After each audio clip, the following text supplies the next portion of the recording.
our beloved Boss Mike Severa. Ito na. Pakinggan ho natin mga kababayan ko ha. Pasok! Continuation ng eksena kung saan tinanong ni Bayad Bay kung may napupusuan si VP Pionatic Sara Duterte bilang running mate niya for Vice President. Meron na po ba kayong napupuso ang Vice President? Alam nyo mga kababayan, yung drama nila, halatang halata nyo eh. Oo, tignan nyo mukha ni Sara dyan. Ulitin mo Boss Mike, titigan nyo maigi. Ang tanong, kung may napupusuan na bang Vice President. So heto na nga ang continuation ng eksena kung saan tinanong ni Bayad Bay kung may napupusuan si VP Pionatic Sara Duterte bilang running mate niya for Vice President. Panoorin nyo to ha. Panoorin nyo ha. Meron na po ba kayong napupuso ang Vice President?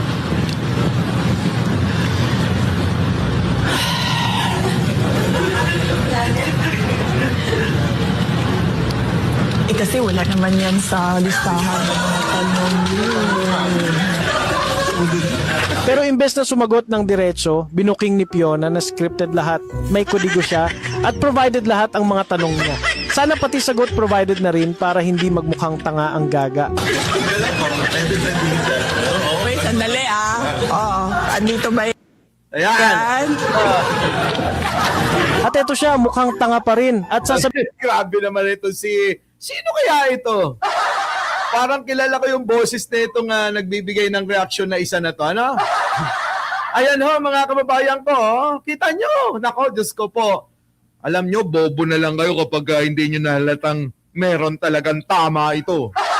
Ito na. sabihin na raw sa wakas kung sino ang VP niya dahil tinanong na nga ng makulit na si Bayad Bay na akala mo hindi itatanong. Siyempre, tatakbo ka for president at dapat alam mo nang tatanungin ka kung sino ang running mate mo. Pero may pasuspense pa talaga si Fiona. May pagano'n pa si Sarah, mga kababayan. Para bang kinikilig pa siya. Ay! Sasabihin ko ba? May pagano'n pa. Tignan niyo reaction, no? Ay! Alam niyo, hindi niyo maitawan ng diretso yung mukha niya kasi kababatak lang. Malamang ho, mga kababayan, sumama kay Aimee to. Ginamit na naman yung pera natin, ano? Para ho ipabatak yung mukha niya ng ganire. Ganyan.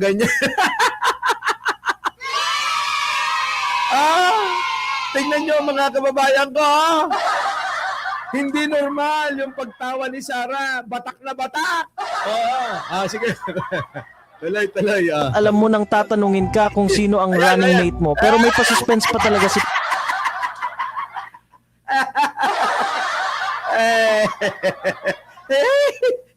Gaganyan ka sa international summit, gano'n gaganong-ganong ka.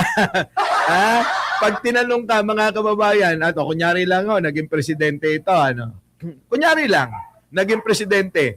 Pagka may nagtanong sa kanya sa mga event, kunyari ASEAN Summit, gano'n, gaganyan-ganyan siya,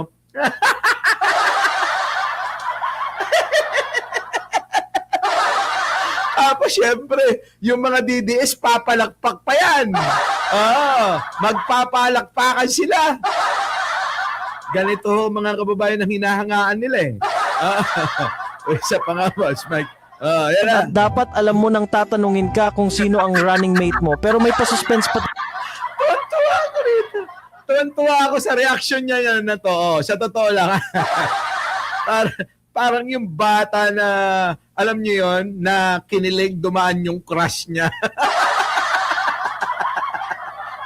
Ay, aminin nyo. Di ba ganyan kayo? Yung mga babae rito, ay, ikaw, Leonora Brown, nung bata ka, di ba ganyan ka? Pag dumaan yung crush mo, uy, dumaan yung crush niya. Gaganon ka, di ba? Gaganon ka.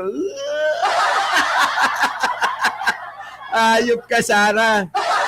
Ang aga-aga. Ang aga-aga talaga. Ang aga. Di ba? Ganyan na ganyan yung mga babae, mga kababayan. Dati nung bata ko, yung mga kalaro ko. Oo, nagbubulungan yung mga babae eh. Oo, darating ako, palibasa nung bata ko. Poging-pogi talaga ako eh. Oo, tawag nga sa akin eh. Wala pa ring tatalo sa Alaska. kahit taong bukid ho ako mga kababayan, ang puti-puti ko eh. At kulay blondie ang buhok ko noon. Kaya ang tawag sa akin noon, Alaska. Eto mga kababayan ko. Oy, Sarah, dadaan na yung crush mo. Oh, ha? Dadaan na. Tanungin ka kung sino ang running mate mo, pero may pasuspense pa talaga si Fiona. Ito sa Ay, nako, Sarah! Oo. Eto na. Ganyan talaga. Ano yung pasuspense? sabihin ko na lang ha, kasi tinanong niyo na eh. Ayoko rin naman na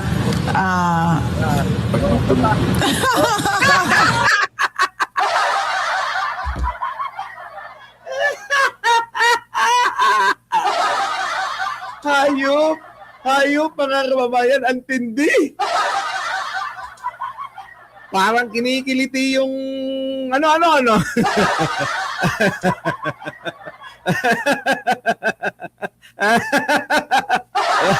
Uy, eto yung presidente ng mga loka-loka.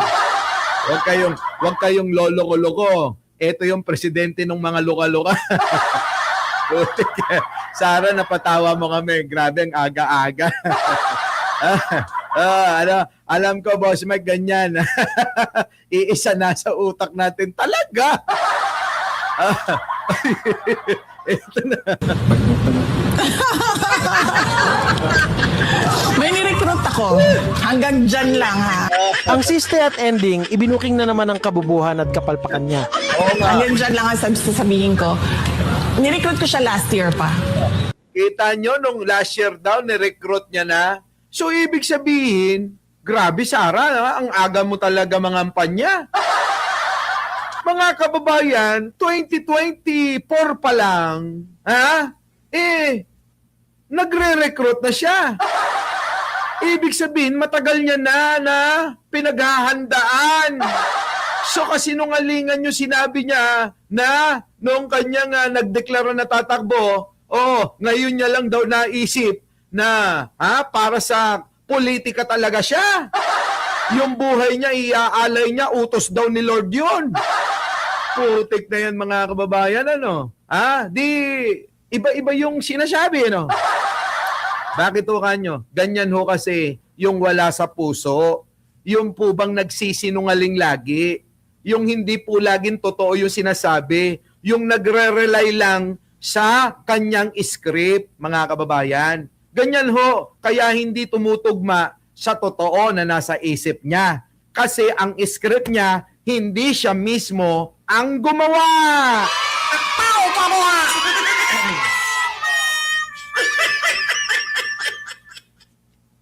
Tama!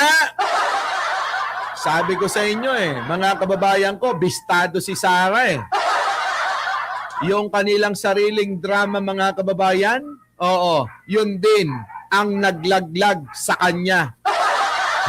Walastik ka, Sarah. Tagal-tagal mo palang plano yan. Pakinggan ho uli natin. Wag na ho yan. May nirecruit ako. May nirecruit ako. Hanggang dyan lang ha. Hanggang dyan lang sabi niya may nirecruit ako, hanggang dyan lang dapat tapos na yon. Pero sinundan pa niya. Ang siste at ending, ibinuking na naman ang kabubuhan at kapalpakan niya. Hanggang dyan lang ang sasabihin ko. Nirecruit ko siya last year pa. Kita nyo? Nirecruit niya last year pa. So, ibig sabihin, mga kababayan, talagang matagal niya na plano to, mga kababayan ko. Ito pong kanyang pagtakbo. Matagal niya na ho itong plano. Kaya wag na kayong magtaka kung bakit, mga kababayan ko, yung pong mga survey, kinamada. Alam niyo yung ibig sabihin ng kinamada? Yung kinamada ba? Diba? Yung kinamada nila, mga kababayan, para sa kanyang kandidatura. Mina-mindset na nila, minamanipula na ang isipan ng mga Pilipino sa pamamagitan ng mga survey na yan. Sabi nga ni Jam Magno, paano naman magkakaroon na mataas na trust rating as satisfaction? Ha? Rating itong si Sara, hindi naman ho nagtatrabaho, walang ginagawa. Di ba? Paano? Yan mga kababayan ko. So nahuli si Fiona sa sarili niyang bunganga na last year pa lang pala, nagre-recruit na raw siya para sa kanyang bise. Tama. Which means na last year pa siya nangangampanya. Correct ka dyan! Correct ka! Oo, correct ka, Nino. Tama, tama! Despite her claims na seriously considering pa lang ang kanyang move by February last year. Wala pa tayo dyan. But, nasabi ko naman di ba? Paulit-ulit kung we are seriously considering that. But it's difficult. Kita nyo, kinikonsidera pa lang daw ho ni Sara yung pagtakbo nun, pero nagre-recruit na siya. Grabe ka, Sara. Tindi mo talaga. To decide without numbers. So, kailangan malaman yung surveys and numbers. Next year pa yun. Pero noong September 2024, sinabi niyang wala raw siyang balak tumakbo. Correct. Ayan o. Sinungaling ka. Dapat kasi yung sugat mo, tinaas-taas mo at nilaliman mo pa. Di sana tapos na yung problema mo, tanga. Sandali, sir. Ang layo nung 2034. Sandali lang, sir. Sandali lang, sir. alam nyo talagang may tama ito, mga kababayan. Tignan nyo, mga kababayan. Tignan nyo yung reaction niya. Tignan nyo yung reaction niya, mga kababayan. Tignan nyo. Sandali, sir. Sandali lang, sir. Ang layo nung 2034. 20 ito. Ayok ka, Sara. Ay! Ewan ko. Bahala kayo dyan. Diba? Mga kababayan ko. Abay, ganyan po ba? Seryoso? Itong mga iilang mga DDS? Ganyan po ba talaga ang gusto nyong maging presidente?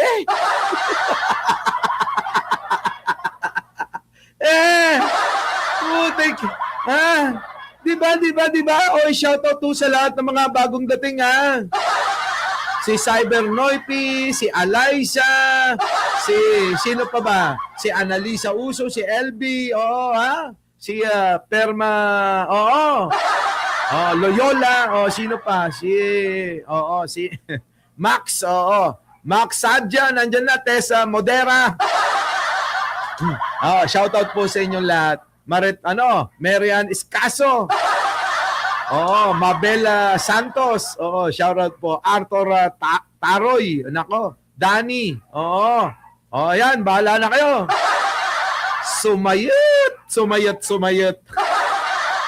Diba? Luisa Macmelon. Yan, Lucy San Ramon. Grabe to si Sara, mga kababayan ko. Ewan ko sa inyo. Diba? Ewan ko. Oy, Alyssa, thank you naman, eto na. Nako. Tuloy na nga natin. Hindi ako tatakbo. Ganyan talaga kapag nasa friendly territory ka. It lowers your guard at kung ano-anong kabubuhan, inconsistencies at contradictions ang nasasabi mo. Totoo yan, mga kababayan. Yung kanyang sinasabi, kinokontra niya. Ganun ho si Sara, iba-iba yung sinasabi. Kaya nga ho, mga kababayan, kung ganyan si Sara, huwag na ho kayong magtaka kung bakit yung kanilang mga taga-suporta, kung bakit yung mga taga-suporta nila ganito Sabi nila kung yung hinahangaan mo, yun din ikaw. Pasok! Yan It's not an accident. Everything has been planned. Tingnan nyo, mga kababayan. Wala na ho, hawa-hawa na ho sila Biruin nyo, pati ho yung karton, kinakausap na Biruin nyo ho ito. Bakit ho ganito yung mga taga-suporta ni Sara? Sa totoo lang Kala ko nga, patay na ho si Mahal. Yung pala, buhay pa.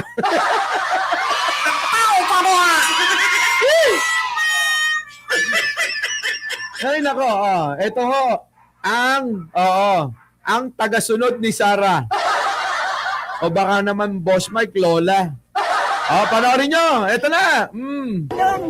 This is not an accident. Everything has been planned. This is part of God's plans for you and the Duterte and the family and the Philippines. Arise and shine as the your spirit. As the your spirit. Uy! Uy, Mahal! Baka mahawakan mo yung batuta, ha? Grabe mga kababayan ko. Arise and shine as the your spirit. As the your spirit. That's how we go. Arise and shine. Wake up! Wake up! Wake up! Pinatatayos niya si... Pati yung mga kasama nila pinagtatawanan siya eh. Ang tao pa niya! Putik na. Kaya wag na ako kayong magtaka. Ha? Kung isang araw, gaganyan-ganyan na rin si Libayan.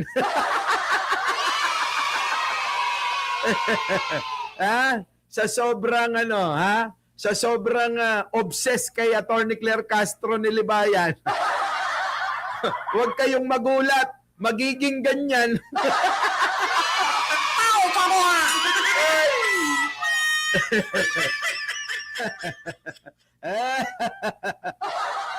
Ay, nako, Libayan.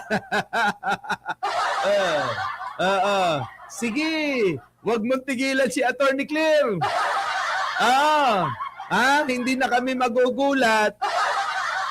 Isang araw, gumaganiri ka na rin. Ibang klase si nanay ho, mga Arise and shine as the your spirit.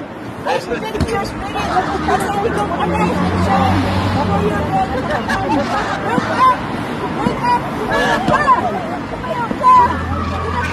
Pinatatayos niya si...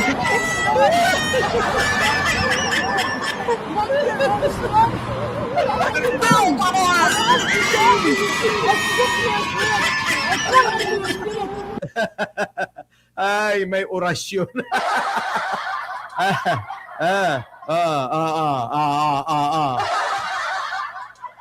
Putik na yan, matindi talaga mga kababayan ko. Isa lang ang masasabi ko, ayokong mapabilang sa mga ganito. Sino ang mga DDS dito? Eto na ho yung inyong kulto. Ganito na ho yung nangyayari sa inyo. Tila ba mga kababayan ko, wala na no? Wala nang kapag-asa para mabago. Pambihirang buhay ito. Ang mga taga-suporta ni Digunyo, sigurado ito, may tama talaga, no? May tama, matindi, no? Seryoso ho, seryoso. Lapit ho kayo, mga DDS, makinig kayo. Seryoso? Seryoso? Sobra ho. Gusto nyo talaga mapabilang sa mga ganito? Hindi na rin ho kami magtataka. Sa susunod na araw, yung pong mga dating tumatakbong presidente at mga senador, katulad nila Magtira at yung nagpapakilalang anak ng Marcos na isa pa, sa bagay, si Mangusin, tumakbo nga. Malamang yan, mga kababayan, makakasama nyo sila. Di ba? Si Magtira, yung babae na Marcos daw siya, at saka itong nagpapanggap na Marcos din na si Norman Mangusin. Di ba? Itong mga ito, mga kababayan, sigurado. Oo. Ito ho yung makakasama ng mga to. Isa na ho yung kanilang mga pag-uugali, ano? Di ba? Ayan. Kita nyo? Kaya ho, mga kababayan ko, wag na kayong magtaka. Oo. Yan. Yang grupo ni Libayan. Isang araw, gumaganyan. Maniwala kayo. Eh yun hong iba, yung pong mga vlogger nila, hindi ba kayo nagtataka? Sabing gano'n, no, mga kababayan, no? Ay, thank you, Lord. Oo. Akala ko, lalangawin kami rito. Yung pala, ang daming tao. Nung pinapakita mga kababayan yung nasa likod, wala naman tao eh. Di ba, mga kababayan? Di ba? Nandito si Addictus Rex. Manggagatas yun. Eh kulang na nga lang, sabi ko si Addictus Rex eh. Ha? Sumuso na parang kambing yun eh. Oo. Tao pa mo ha! Uy! Ano? Ganito ba? O, isa pa nga, Boss Mike. O, panoorin nyo nga ito. O, yan na. This is not an accident. Everything has been planned. This is part of God's plans for you and the Duterte and the family and the Philippines. Arise and shine. I speak to your spirit. I speak to your spirit. And I become arise and shine. For your God.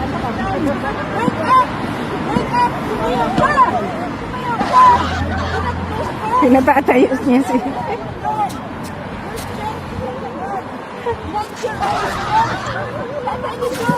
Arouse and shine. I speak to your spirit. I come into your spirit.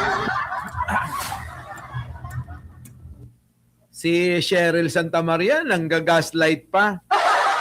Sabi ni Cheryl Santamaria, may kabayo kang kakilala, may kambing ka rin kakilala. Ayan, mga kababayan ko. Our beloved Boss Mike Severa!